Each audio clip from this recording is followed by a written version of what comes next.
ఒక ప్రత్యేకమైన చాలా ప్రాముఖ్యమైన అనుభవాన్ని కలిగి ఉన్నది పావురము. ఏంటంటే ఆ అనుభవము దేనికి సాదృశ్యంగా ఉందంటే బలి అర్పణకు సాదృశ్యంగా ఉంది. ప్రియులారా, ఆ బలి అర్పణలో ఉన్నటువంటి ప్రత్యేకతలు ఏంటి? బలి అర్పణ ఏ సందర్భాల్లో అర్పిస్తారు? బలి అర్పణ అర్పించకపోతే ఏం జరుగుతుంది? పాత నిబంధన చట్టం ప్రకారం. కొత్త నిబంధన చట్టం ప్రకారం ఆ క్రమాన్ని యేసుప్రభు వారి కాలంలో ఎప్పటి వరకు కొనసాగించారు. యూదుల సిద్ధాంతాలను అనుసరించేవారు వాళ్ళ బ్రతుకు దినములని కొనసాగిస్తూనే ఉన్నారు. ప్రియులారా, మరి నేటి కాలంలో ఆ పరిస్థితులను మనం అనుసరించవలసిన అవసరం లేదు, కానీ జరిగిన కొన్ని పరిస్థితులను మనం జ్ఞాపకం చేసుకొని విషయాలు తెలుసుకోవటానికి ప్రభువు సహాయం చేస్తూ ఉన్నారు. పావురములో నుండి మనం నేర్చుకోవలసినటువంటి 5వ మాట ఏంటంటే బలి అర్పణ. బలి అర్పణ చూడండి, ఒకసారి మనం దేవుని వాక్యాన్ని జ్ఞాపకం చేసుకున్నట్లయితే లేవికాండము 1వ అధ్యాయము 14వ వచనాన్ని మనం ఈ సమయంలో జ్ఞాపకం చేసుకుంటూ ఉన్నాం. బలి అర్పణలలో తేడాలు ఉన్నాయి. ఏంటి ఆ తేడాలు? ఇప్పుడు ఈ సందర్భంలో ఈ వాక్యం మనతో ఏం మాట్లాడుతుంది? లేవికాండం 1వ అధ్యాయం 14వ వాక్యం. టక్ రిఫరెన్స్ చూసి పెట్టుకోండా.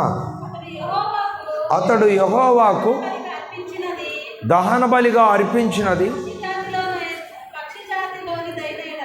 పక్షి జాతిలో అయిన ఎడల, అమ్మా, తెల్లగువ్వలో నుండి కానీ పావురపు పిల్లలో నుండి కానీ తేవలెను. చూడండి, బలి అర్పణకు సాదృశ్యంగా ఉంది పావురం. ఎలా అనగా దీనికి మీకు నేను ఇచ్చినటువంటి మొదటి రిఫరెన్స్, బలులలో కొన్ని తేడాలు ఉన్నాయి. ఉన్నతమైన బలి, పేదవారు అర్పించే బలి. ఉన్నతమైన బలి ఎవరు అర్పిస్తారు? గొప్పవారు, ధన సంపన్నులు ఉన్నతమైన బలిని అర్పిస్తూ ఉంటారు. కోడెలు, పశువులు ఖరీదుతో కూడినవి కనుక కాస్త ఆర్థిక సామర్థ్యం కలిగిన వారు ఆ బలులు అర్పిస్తారు. ఆర్థిక సామర్థ్యం లేని వారు, పేదవారు కూడా బలి అర్పించాల్సిందే. కాకపోతే పేదవారికి తగినటువంటి సామర్థ్యం కలిగిన బలి ఏంటంటే ఒక పావురము. ఆ రోజుల్లో పావురాలు ఎక్కువగా ఉండేవి, ఎక్కువగా పెంచుకునేవారు. కోళ్లను మన ఇళ్ల మధ్యలో కూడా మనం బాగా ఎక్కువ పెంచుకునేవాళ్ళం. గత కాలంలో ప్లేసులు ఎక్కువగా లేని కారణాన్ని బట్టి తక్కువగా ఇప్పుడు పెంపకాలు జరుగుతున్నాయి. అంతకుముందు ఎక్కువగా పెంచుకునేవారు. ఏదైనా సందర్భం వచ్చినప్పుడు కాస్త ఖర్చు లేకుండానే వారికి మంచి ఆహారం అందించడానికి వారు పెంచుకునే ఆ మాంసాహారానికి సంబంధించిన వాటిని వధించి ఆహారముగా తయారు చేసేవారు. ప్రియులరా, ఆ రోజుల్లో బలి అర్పించేదానికి, ఎక్కువ బలిని కొనేదానికి సామర్థ్యం లేని వారు పావురాలను ఉపయోగించేవారు. ఇంకొక మాటతో చెప్పాలంటే ఈ బలి అర్పణలో ఏ చేదు దోషము లేని అర్పణ ఏదంటే పావురము. మిగతా వాటిలో చేదు ఉంటుంది. గొర్రెలోనైనా, మేకలోనైనా, పశువులోనైనా చేదు ఉంటుంది, కానీ పావురంలో చేదు ఉండదు. పేదవాడు అర్పించే అర్పణ చాలా శ్రేష్టమైన అర్పణగా ఉంటుంది. ఆ పేదవాడు అర్పించే అర్పణ ప్రభువైన యేసుక్రీస్తు యొక్క పరిశుద్ధతతో సాదృశ్యంగా చేర్చబడింది అని కూడా ప్రభుపేటనే తెలియజేస్తున్నాను. పాప పరిహారార్థ బలి చాలా రకాలుగా ఉంటాయి. ఇప్పుడు ఈ బలిని క్రొత్త నిబంధనలో ఎవరు అర్పించారు? పాత నిబంధనలో ఈ బలి గురించి ఇవ్వబడినటువంటి సూచనలు ఏ విధంగా ఉన్నాయి? చూడండి, లేవికాండము 12వ అధ్యాయము 6 నుంచి 8 వచనాలు. లేవీకాండము 12వ అధ్యాయము 6 నుంచి 8 వచనాలు మనం చదువుకుందాం ప్రియులారా. అమ్మా, పాప అర్పించాలండి, కుమారుని కొరకే కానీ కుమార్తె కొరకే కానీ. అంటే బలి అర్పణ భేదం లేదు, కుమారుని కొరకైనా కానీ కుమార్తె కొరకైనా కానీ. కంటిన్యూ. ఆమె శుద్ధి దినములు సంపూర్ణమైన తర్వాత ఆమె దహన బలిగా 1 ఏడాది గొర్రె పిల్లను, పాప పరిహార్థ బలిగా పావురూప పిల్లలైనను తెల్లగొవ్వనైనను ప్రత్యక్షపు గుడారము యొక్క ద్వారమునకు యాజకుని యొద్దకు తీసుకొని రావాలేనో. చూడండి, అపవిత్రమైన వారు పవిత్రులుగా మార్చబడాలంటే వారు ఏ బలి అర్పించాలి? పాప పరిహారార్థ బలి అర్పించాలి. ప్రియులరా, ఆ రోజుల్లో ఎవరైనా కానీ ఒక స్త్రీ ఒక బిడ్డను, మగబిడ్డనైనా ఆడబిడ్డనైనా కన్నారనుకోండి, వారు శుద్ధీకరించబడాలంటే వాళ్ళు ఒక అర్పణ అర్పించాలి. ఆ అర్పణ పేరే పాప పరిహారార్థ బలి. ఆ బలిని అర్పించే విధానాలు, గొప్పవారు బలి అర్పించే విధానాలు వేరు, పేదవారు బలి అర్పించే విధానాలు వేరుగా ఉంటాయి. గొప్పవారైతేనేమో గొర్రెలను మేకలను పశువులను అర్పించెదరు. పేదవారైతేనేమో ఒక పావురూప పిల్లను తెల్లని గొవ్వ పిల్లను వాళ్ళు అర్పించడం ద్వారా దోషములు పరిహరించబడతాయని చెప్పి దేవుని వాక్యములో మనం గమనిస్తున్నాం. కొత్త నిబంధనలో ఈ విధానాన్ని ఎవరు అనుసరించారు? కొత్త నిబంధనలో విధానాన్ని ఎవరు అనుసరించారు? రెఫరెన్స్ ఇస్తున్నాను. మత్తయి సువార్త, లోకాసు వార్త 2వ అధ్యాయము 24 నుండి 35 వచనాలు, లేకపోతే 25 వచనాలు, 2 వచనాలు చాలే, తర్వాత మీరు చదువుకుందరు. కానీ లోకాసు వార్త 2వ అధ్యాయము 24 to 25 వచనాలు. మోషే ధర్మశాస్త్రము చొప్పున లేవీకాండంలో ఏం చెప్పాడు? మగబిడ్డలైనను ఆడపిల్లలైనను ఎవరైతే ప్రసవిస్తారో వారు మలినము తొలగిపోయి శుద్ధీకరించబడి పరిశుద్ధులుగా మార్చబడాలంటే వారు బలిని అర్పించవలసి ఉంటుంది. బిడ్డల విషయంలో బిడ్డలను కన్న తర్వాత మలినమైనటువంటి జీవితాన్ని శుద్ధీకరించుకోవటానికి అర్పించవలసిన బలి. ప్రియులరా, మరి కొత్త నిబంధనలో ప్రభువైన యేసుక్రీస్తు వారి పట్ల ఆ విధానం జరిగింది. మోషే ధర్మశాస్త్ర ప్రకారం కంటిన్యూ చేయమ్మా. మోషే ధర్మశాస్త్ర ప్రకారం 2వ అధ్యాయం 24-25 వచ్చి ప్రభువుకు ప్రతిష్ఠ చేయబడవలెను. శుద్ధీకరించబడిన తర్వాత వారు ప్రతిష్ఠించబడాలి. ఆ ప్రతిష్ఠిత ఎలా జరగాలంటే మోషే ధర్మశాస్త్ర ప్రకారం జరగాలి. ఆయనకు ప్రభువుకు ప్రతిష్ఠించుటకును ప్రభు ధర్మశాస్త్రమందు చెప్పబడినట్టు గువ్వల దగ్గరైనను 2 పావురపు పిల్లలనైనను సమర్పించుటకును వారు ఆయనను యెరూషలేములకు తీసుకొని పోయిరి. ప్రియులారా, వాస్తవంగా యేసు ప్రభు చిన్నబిడ్డగా ఉన్నప్పుడు మరియమ్మ గారు యోసేపు గారు యూదులు కాబట్టి వారు అనుసరించవలసిన విధానాలు వారు అనుసరిస్తూ వచ్చారు. కానీ వాస్తవంగా బైబిల్ ప్రకారం మనం గమనించినట్లయితే ఏ దోషమైనా మనుషులలో నుండి తొలగిపోవాలంటే రక్త ప్రోక్షణ చాలా అవసరమైనది. ఆ రక్త ప్రోక్షణ అనేటువంటిది ఖచ్చితంగా ఎవరు పడితే వారు వెళ్ళి మేము మా పాపాలు పోగొట్టుకోవటానికి రక్తాన్ని చిందించి వస్తామంటే కుదరదు. వారిలో ఉన్న పాపాలు తొలగిపోవాలంటే, శుద్ధీకరించబడాలంటే ప్రియులారా, చిందించబడిన రక్తం అంతటిని కూడా దేవుని యొద్దకు ఒక వ్యక్తి తీసుకొని వెళ్ళాలి. ఆ వ్యక్తి యాజకుడు. ఆ వ్యక్తినే యాజకుడు అంటారు. యాజకుడు గురించి చాలా నియమాలు ఉన్నాయి. యాజకుని యొక్క వస్త్రము, యాజకుని యొక్క అంగి, యాజకుని యొక్క పాదములకు వేసుకునే చెప్పులు, యాజకుని యొక్క అంగి అడుగున ఉండే అటువంటి బాదము లాంటి వాటిని ఏమంటారు, మువ్వలు, ఇవన్నీ కూడా చాలా విలువైనటువంటి అంశాలను రుజువు చేస్తూ ఉంటుంది. అవి కొన్ని మీకు అర్థం కావు కూడా. సరే, ఏదేమైనప్పటికీ యాజకుని వస్త్రానికి, యాజకుని అంగీకి అడుగు బాగాన మన యొక్క దానిమ్మకాయల లాంటి మొవ్వలు అందులో ఒక గజ్జల స్వభావంగా ఉంటాయి అన్నమాట. ధరించుకుంటాడు, అతి పరిశుద్ధ స్థలంలోనికి వెళ్తాడు. అందరికీ ఆయన బలులు అర్పించడానికి, రక్త ప్రోక్షణ దేవునికి అర్పించడానికి. అక్కడికి వెళ్ళిన తర్వాత ఆయన ఏదైనా లోపం ఉంటే అక్కడ ఆయన చనిపోతాడు. అయ్యో అతను చనిపోయాడని చెప్పి ఇంకెవరైనా వెళ్ళి సహాయంగా అతను బయటకు తీసుకురావడానికి అవకాశము లేదు. వెళ్తే వాళ్ళు కూడా చనిపోతారు. అందుకొరకని ఏం చేస్తారు, యాజకుడు అతి పరిశుద్ధ స్థలంలోనికి వెళ్ళేటప్పుడు గంటలు మోగుతూ ఉంటాయి, అతను తిరుగుతూ ఉంటే కనుక. ఒక గంటల సౌండ్ ఆగిపోతే ఇంక అతను చనిపోయినట్లు లెక్క. అతను బయటకు తీసుకురావాలంటే ఏం చేసేవాళ్ళు, నడువుకి ఒక తాడు కట్టేవాళ్ళు. గంటలు మోగేంతవరకు ఆ తాడు జోలి వెళ్ళరు. గంటల మూత ఆగిపోయిందంటే ఇంకా ఆ తాడు పట్టుకొని బయటికి లాగుతారంటే దాని అర్థం ఏంటి, అతను చనిపోయినట్లు లెక్క అనమాట. చూడండి ఎంత భయంకరమో. అసలు యాజకునిగా సమర్పించుకోవటం చాలా శ్రేష్టమైనది, చాలా ప్రత్యేకమైనది.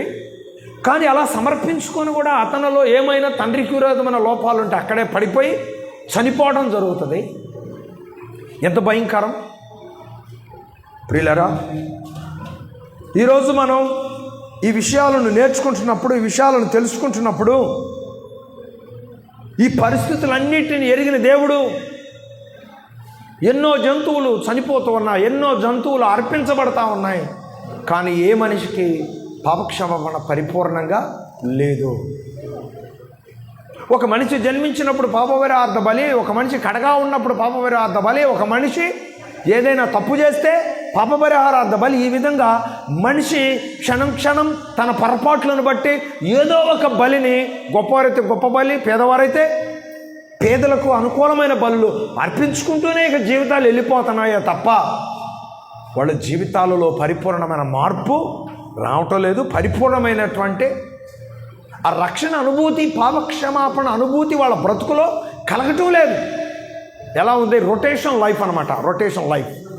ఇప్పుడు గడియారం ఉంది, ఏమంటే బ్యాటరీ అయిపోయే వరకు తిరుగుతూనే ఉంటుంది. కాకపోతే మనం ఆ గడియారం తిరుగుతున్నప్పుడు ఆ గంటలు చూసి సంతోషపడటం, టెన్షన్ పడటం, అంతేనా? 10 గంటలకు ఆఫీసులో ఉండాలి, 10 ఇంట్లోనే అయింది, టెన్షన్ పడతారా, సంతోషపడతారా? అలా ఆ గడియారము, దాని పరిస్థితులు, మన పరిస్థితులు అనుకూలపరుచుకొని ఆనందపడే సమయం, టెన్షన్ పడే సమయం అలా ఉంటుందే తప్ప దాని పరిమాణం మాత్రం కొనసాగిస్తూనే ఉంటుంది రొటేషన్గా. అలాగే ఈ బలుల అర్పణలు ఎక్కువైపోయాయి కానీ మనిషి జీవితంలో మార్పు కనిపించడం లేదు. ప్రభువైన యేసుక్రీస్తు వారు ఎందుకు ఈ లోకములోనికి వచ్చాడో ఆచార ప్రకారం, మోషే ధర్మశాస్త్ర ప్రకారం జరిపించవలసిన బలులకు సంబంధించిన విషయాలు జరిగాయి. కానీ అసలు సమయం వచ్చినప్పుడు ఏమండి, ఆ బలి అర్పణగా ఎవరు అర్పించబడ్డారంటే మన ప్రభువైన యేసుక్రీస్తు వారే అర్పించబడ్డారు. ఏమో దోషము లేని బలి, పావురములో ఎలాగైతే చేదు ఉండదో మన ప్రభువైన యేసుక్రీస్తు వారిలో కూడా ఎలాంటి పాపము లేదు. పితృపారంపర్య పాపము లేదు, అలవాటు పాపము లేదు, నోటి మాన్య పాపం లేదు, నేత్ర చూపు పాపం లేదు, వినికిడి పాపము లేదు, ఏ పాపము లేదు. పాపలతో కలిసి ఉన్నాడు కానీ పాపం అనేటువంటిది ఆయనకు అంటకుండా ఆయన జీవించాడు. అలాగే ఈ లోకములో ఉన్న మానవాళ్ళే అందరూ కూడా ఆ పాప శాపములలో నశించిపోవటం దేవునికి ఇష్టం లేక ఒకే అర్పణగా ఆయన అర్పించబడటానికి ఈ లోకములోనికి వచ్చిన విధానము మనం గమనించినట్లయితే ప్రియులారా ఎంత గొప్పగా ఉంటుందంటే, అందుకే యెషయా గ్రంథము 53వ అధ్యాయం 5వ వచనంలో ఒక వివరణ ఉన్నది. ప్రియులారా యెషయా గ్రంథం 5వ అధ్యాయము 53వ అధ్యాయం 5వ వచనంలో ఒక వివరణ ఉంది. ఏంటా ఈ వివరణ? ఒకసారి చదువుదామా? వివరణ ఒకసారి చదువుదామా? యెషయా గ్రంథము 53వ అధ్యాయం 5వ వచనం. మన అతిక్రమములను బట్టి ఆయన గాయపరచబడిను, మన దోషములను బట్టి నలగొట్టబడిను, మన సమాధానార్థమైన శిక్ష అతని మీద పడిను, అతడు పొందిన దెబ్బల చేత మనకు స్వస్థత కలుగుచున్నది. అంటే ప్రియులారా, పాత నిబంధన కాలంలో మన దోషాలను బట్టి, మన సామర్థ్యాన్ని బట్టి బలర్పించడానికి ప్రయత్నం చేస్తూ ఉంటాం. ఈ బలుల వలన రక్షణ లేదు, ఈ బలుల వలన పాపక్షమాపణ లేదని చెప్పి తండ్రి అయిన దేవుడు ఏం చేశాడు? కుమారుడైన యేసు ప్రభువుని లోకంలోనికి పంపించాడు. మరలా ఎన్నడూ ఎప్పుడు ఏ బలి అర్పించకుండా ఆయనే ఒకే ఒక బలిగా అన్నిటికీ సంబంధించినటువంటి అర్పణగా ప్రభువైన యేసుక్రీస్తు వారే అర్పించబడ్డాడు అనే వాస్తవాన్ని ఈ లేఖనాల ద్వారా మనం గమనిస్తున్నాం. ప్రియులారా, హెబ్రీయులకు రాసిన పత్రిక 7వ అధ్యాయం 26వ వచనం. హెబ్రీయులకు రాసిన పత్రిక 7వ అధ్యాయం 26వ వచనం. చక్కని మాటలు. మీరు చక్కగా వీటన్నిటిని నోట్ చేసుకుంటే తర్వాత మీరు చదువుకున్నారనుకోండి, పోలిక చూసుకోండి, మీకు చాలా మంచి విషయాలు మీకు ఇంకా అర్థమవుతూ ఉంటాయి. అమ్మ, పవిత్రుడును, నిర్దోషియు, నిష్కల్మషుడును, పాపులలో చేరక, ఎస్, ఇది ఈయనలో ఉన్న ప్రత్యేకత. పాపులలో చేరక ప్రత్యేకంగా ఉన్నవాడు. చూడండి, ఎన్నో పక్షులు ఉన్నాయి, ఎన్నో జంతువులు ఉన్నాయి, కానీ చేదు లేని జంతువు అంటూ ఉన్నది అంటే ఒక పావులు మాత్రమే. అలాగే పాపులు చాలామంది ఉన్నారు, ప్రపంచమంతా పాపులే, కానీ వాళ్ళతో ఉన్నాడు, వాళ్ళతో జీవించాడు. కానీ ప్రియులారా, వారి యొక్క పాపము ఈయనకు అంటకుండా జాగ్రత్త పడ్డాడు. అది దేవునికి సాధ్యం, మనుషులకు సాధ్యము కాదు. కాబట్టి ప్రియులారా, మానవ రూపంలో దేవుడు ఈ లోకంలోనికి వచ్చాడు. ఆయనే ప్రభువైన యేసుక్రీస్తు అని ఎరిగినటువంటి వారేమో దేవుణ్ణి వెంబడించారు. ఆ విధానాలు ఎరగని వారు మాత్రం ప్రభువుని ఎలా ఎంచి దూషించారు? ఒక అన్యుడిగా, ఒక సమరయుడిగా, ఒక అపవాదిగా ఎంచి ప్రజలు యేసు ప్రభుని దూషించారు. ప్రియులారా, ఇక్కడ వినండి, యేసు ప్రభు సమాజంలోనికి వెళ్ళి ఆయన ప్రేమ కలిగిన మాటలు ప్రకటిస్తూ ఉంటే కొందరేమో ఆకర్షించబడి ప్రభువు రక్షకుడని ఎరిగి దేవుని వెంబడించారు. కొందరేమో ఆయనను దూషిస్తూ అపహసిస్తూ వాళ్ళ యొక్క తలంపుల్లో వాళ్ళు సాగిపోయారు. ఎమ్మడించిన వారు కృపను పొందారు, దూషించిన వారు ఒక భయంకరమైనటువంటి శాపాలకు గురయ్యారు. ప్రియులారా, ఈరోజు కూడా ప్రభువారిని వెంబడించేవారు ఉన్నారు, ప్రభువారిని అవమానపరిచి దూషించేవారు ఉన్నారు. చెన్నై ప్రాంతం నుండి ఒక వెహికల్ పెట్టుకొని జమ్మూ కాశ్మీర్ ప్రాంతానికి వెళ్ళి దేవుని యొక్క సన్నిధిలో ఆనందిస్తూ వాళ్ళ పరిచర్య ధర్మాన్ని కొనసాగించుకుంటూ వెళ్తూ ఉన్నారు. వాళ్ళ వెహికల్ పలానా గ్రామంలోనికి వెళ్తున్న సంగతి తెలుసుకొని మతఛాందస్వాదుల మధ్యలో ఆఫ్ చేసి పెద్ద పెద్ద కర్రలు తీసుకొని ఆ వెహికల్లోకి వెళ్ళిపోయి కొట్టడం మొదలుపెట్టారు. స్త్రీలు పురుషులని భేదం లేకుండా కొట్టడం మొదలుపెట్టారు. వాళ్ళ ఆ వ్యాన్లో అరుస్తూ ఉంటే వారి ఆర్తనాదాలు ఇక దేవుడే విన్నాడు. తగిన ప్రతిఫలం దేవుడు వాళ్ళకి ఇస్తాడు. ప్రియులారా, కానీ వారు రక్షణ పొందాలి, ఆ మతనాయకులు రక్షణ పొందాలని చెప్పి ప్రార్థన చేయాలి. రానున్న దినాలలో అలాంటి హింసలు ఇంకా ఎన్ని ప్రారంభమవుతాయో మనకి తెలియదు. ఈ లోకంలో మనం మంచిగానే ఉన్నామనుకుంటాం, నేను సేఫ్ జోన్లో ఉన్నాను అని చెప్పి నేను అనుకుంటాను. మనకు ఏ సేఫ్ జోన్లో ఉన్నా మనకు గ్యారంటీ లేదు అనే వాస్తవాన్ని మనం గ్రహించాలి. తెల్లవారుజాము 3 గంటలు అందరూ హాయిగా నిద్రపోతున్నారు. ఆ బస్సులు ఎట్లాంటివో తెలుసా? పైన పడుకోవచ్చు, దానికి ఒక రేటు, కింద కూర్చుంటారు సిట్టింగ్, పడుకోవచ్చు, దానికి ఒక రేటు. కానీ కింద కూర్చునే వాళ్ళకంటే కూడా పైన పడుకునే వాళ్ళకు భలే ఉంటుంది. ఏసీ వాళ్ళ మీదే పడుద్ది, వాడు ఎవరికి కాని రాకుండా క్లాత్ అద్దం పెట్టుకుంటారు. ఇంకా బస్సులోకి వెళ్తే అది ఒక ప్రపంచంలాగా ఉంటుంది అన్నమాట. కాస్త దూర ప్రయాణం చేసి తెల్లారి ఆఫీసులకు వెళ్ళాలనే వాళ్ళు ఛార్జీలు చూసుకోకుండా అలాంటి బస్సులు ఎక్కి శరీరానికి ఇబ్బంది లేకుండా నిద్రపోయి ప్రయాణాలు కొనసాగించుకుంటూ ఉంటారు. నీకేం తెలుసు అంటే మన వైజాగ్ వెళ్ళేటప్పుడు నేను కూడా ఎక్కాను. నేను లేదు టక పైకి ఎక్కి అబ్బా ఏం దొరికిందో ఈ అవకాశం అని చెప్పి దిండేసుకొని కప్పుకొని ఇచ్చారు, లోపల రగ్గిచ్చారు. ఇక రగ్గేసుకొని పడుతున్నా. హలో అండి, మీరు లేవండి అన్నారు. ఏందయ్యా అన్న, ఈ సీటు ఇంకొకళ్ళది బుక్ చేసుకున్నారు, మీరు 24 గంటలు ఎవరైనా బుక్ చేసుకోవచ్చు అంట. మేమేం సీట్లు బుక్ చేసుకోకుండా రేటు మాట్లాడుకొని బస్సు ఎక్కాము. తీసుకుపోయి గన్నవరం దించారు. చేసేది మళ్ళీ 750 రూపాయలు పెట్టి గవర్నమెంట్ బస్సు, ఇదేం 600కే ఏసీ, కొనుక్కోవటం, అన్ని సౌకర్యాలు. మళ్ళీ గవర్నమెంట్ బస్సు ఎక్కితే 650 కట్టాము, ఏమి లేదు, ఏసీ లేదు, ఏమి లేదు, సరే నిద్ర లేదు, ఏమి లేదు, వైజాగ్ పోయిందాకా. అది కాకపోతే వీటికేమో ఒక సెక్యూరిటీ ఉంటుంది, ఏదైనా జరిగినా మనిషికి కదలకుండా ఉండే సౌకర్యాలు ఉంటాయి. ఎందుకంటే ఇందులో ఏసీ ఉండదు, అందులో సకల సౌకర్యాలు ఉంటాయి కాబట్టి ఏదన్నా అంటుకుంటే సప్పమని కాలిపోవటం జరిగింది. అదే జరిగింది అందులో. కాబట్టి ప్రియులారా, నేను ఎందుకు చెప్తున్నానంటే ఈ విషయాలు, మన పరిస్థితులు ఎప్పుడు ఎలా ఉంటాయి ఎవరికి తెలియదు. అందుకే మనకు సేఫ్ జోన్ ఏంటో తెలుసా? ప్రభువైన యేసుక్రీస్తు వారిని సొంత రక్షకునిగా అంగీకరించడం. ఆయన నా కొరకు బలర్పించబడ్డాడు, నా కొరకు బలియాగం చేయబడ్డాడనే విశ్వాసంతో మనం ప్రభుని హృదయపూర్వకంగా హృదయంలోకి చేర్చుకోవటం ద్వారా, గమనించండి, శారీరకంగా పరిస్థితులు ఎలా మారినా మనకు ఒక ధైర్యం, మనకు ఒక భరోసా. ఏంటిది? ఇక్కడ ఉన్నంత కాలము దేవునికి మహిమార్థంగా ఉంటావు, ఈ లోకాన్ని విడిచిన తర్వాత దేవునితో జీవించడం ప్రారంభిస్తాం. అది మనకు దేవుడిచ్చినటువంటి గొప్ప అవకాశం, యోగ్యత. అందుకే ప్రియులరా, దేవుని త్యాగాన్ని ఎప్పుడూ మనం మర్చిపోవడానికి ప్రయత్నము చేయకూడదని ప్రభువారి పేట నేను మీకు తెలియజేస్తూ ఉన్నాను. అదే హెబ్రీయులకు రాసిన పత్రిక 9వ అధ్యాయం 14వ వాక్యం చూడండి.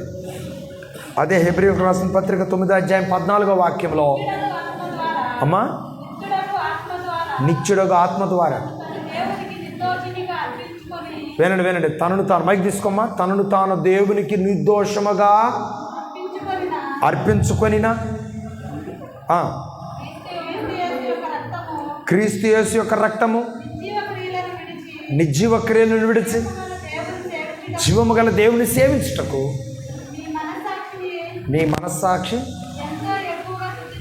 ఎంతో ఎక్కువగా శుద్ధి చేయబడుతుంది. నీ మనస్సాక్షి పరిపూర్ణంగా శుద్ధి చేయబడాలంటే ఏ సోపులు పనిచేయవు.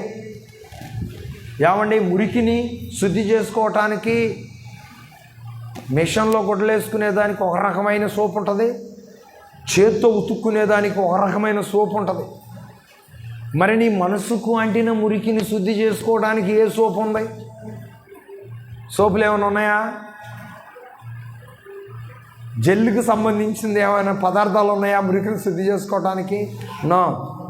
కేవలం దేహాన్ని శుద్ధి చేసుకోవడానికి రకరకాల సోపులు ఉన్నాయి, వస్త్రాన్ని శుద్ధి చేయడానికి రకరకాలైనటువంటి మెటీరియల్స్ ఉన్నాయి, రకరకాలైన సోపులు ఉన్నాయి. కానీ మనస్సాక్షిని శుద్ధి చేయడానికి ఏముందో చెప్పండి? ఏమైనా ఉందా? ఏమీ లేదు. మనస్సాక్షిని శుద్ధి చేసుకోవాలంటే ప్రభువైన యేసుక్రీస్తు వారు జరిపించిన బలి అర్పణలో చిందించబడిన రక్తము ద్వారా తప్ప మనస్సాక్షిని శుద్ధి చేసుకునే అవకాశం ఈ ప్రపంచంలో ఇంకా మనకు ఎక్కడా దొరకదు అని ప్రభుపేట నేను తెలియజేస్తున్నాను. శరీరానికి గాయమైంది, చాలా హాస్పిటల్స్ ఉన్నాయి, చాలా మందులు ఉన్నాయి. బోన్స్ అరిగిపోయాయి, ఎముకలు డాక్టర్ గారు ఉన్నాడు. నరాలు స్టక్ అయ్యాయి, నరాల డాక్టర్ గారు ఉన్నాడు. ఏమ్మా, అవునా కాదా? ముక్కు ఊపిరాటం లేదు, ముక్కు డాక్టర్ గారు ఉన్నాడు. గుండె సరిగా కొట్టుకోవటం లేదు, గుండె డాక్టర్ గారు ఉన్నాడు. ఏమండి, రక్తహీనంగా ఉందంటే రక్తం తక్కువగా ఉంది, ఆ రక్తాన్ని పెంచుకునే సౌకర్యాలు ఉన్నాయి. అవసరమైతే ఏకంగా రక్తాన్ని శరీరంలోకి ఎక్కించే సౌకర్యాలు ఉన్నాయి. కానీ మనస్సాక్షి అపవిత్రమైంది. ఆ మనస్సాక్షిని శుద్ధి చేసుకోవాలంటే ఎక్కడైనా మనకు మందు దొరుకుతుందా? చెప్పండి. ప్రశ్న మీ దగ్గర ఉంటే చెప్పండి. ఏమో చిన్నమ్మ గారు, ఎక్కడైనా మందు దొరుకుతుందా? నో. ప్రభువైన యేసుక్రీస్తు వారి బలి అర్పణ ద్వారా పిండబడిన, చిందించబడిన రక్త ప్రోక్షణ తప్ప ఈ లోకంలో మనిషి మనస్సాక్షిని శుద్ధి చేసే ఆ వైద్యం ప్రపంచంలోకి ఎక్కడా లేదు.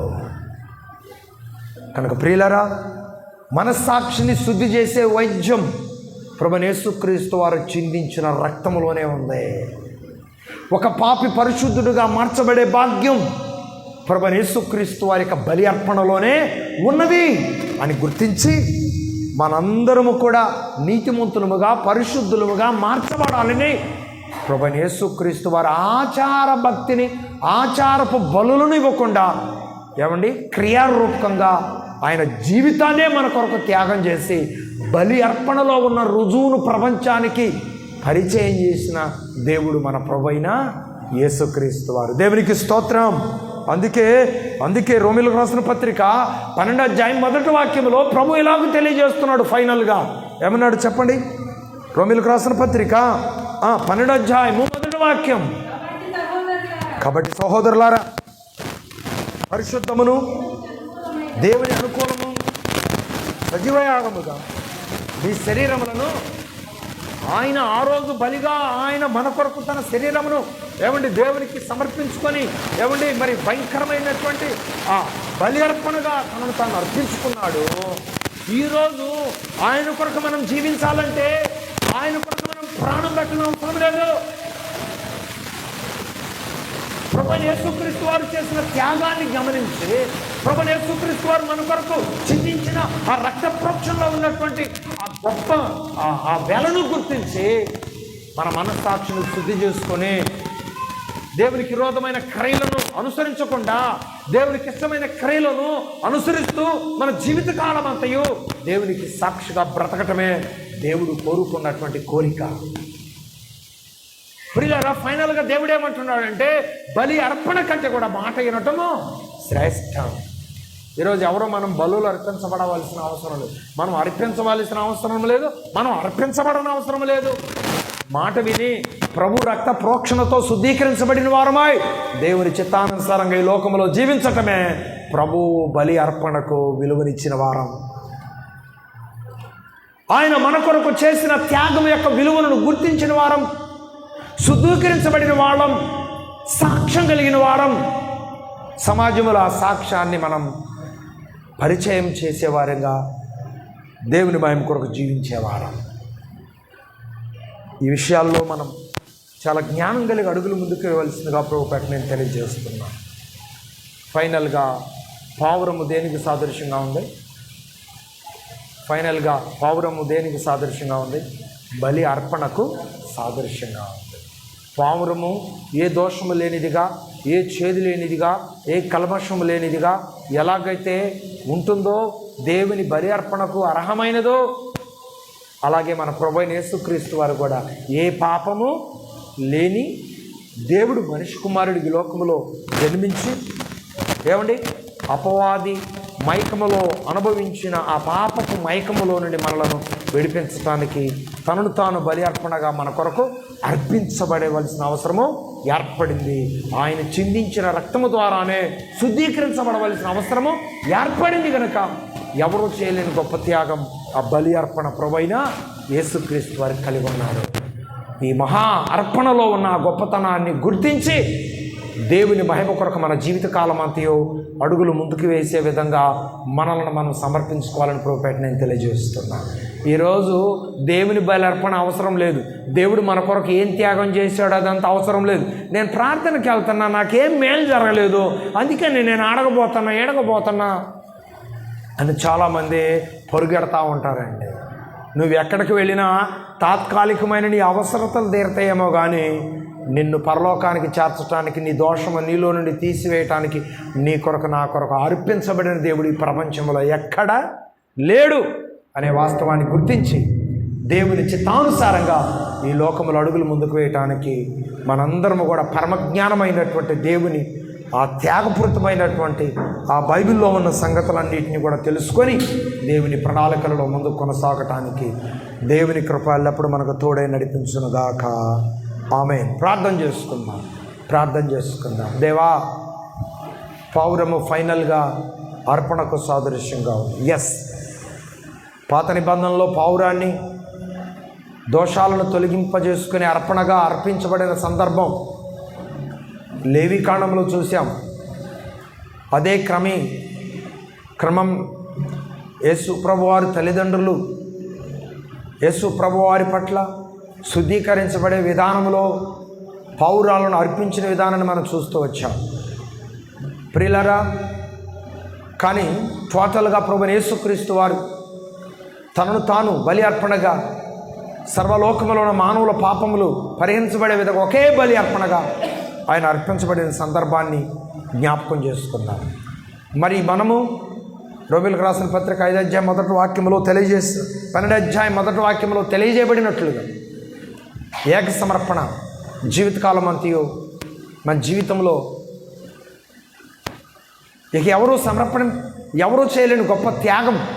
ఆ త్యాగంలో నా విలువ యేసు ప్రభువారు చేశారు కనుక మనం కూడా ఒకేసారి ప్రభువుకు సమర్పించుకొని ఆయన ప్రణాళికలలో ముందుకు కొనసాగాలని ప్రభువు మాట్లాడుతూ వచ్చాడు. ప్రభువా నీ కొందనాలు ఎత్తబడిన మాటలు మా ప్రియులు హృదయాల్లో భద్రం చేసుకొని ఇక మహిమార్థంగా జీవించే భాగ్యం దయచేస్తున్నామని యేసయ్య నామములో ప్రార్థించి అడిగి వేడుకుంటున్నాను పరమ తండ్రి. Amen. Amen. Praise the lord.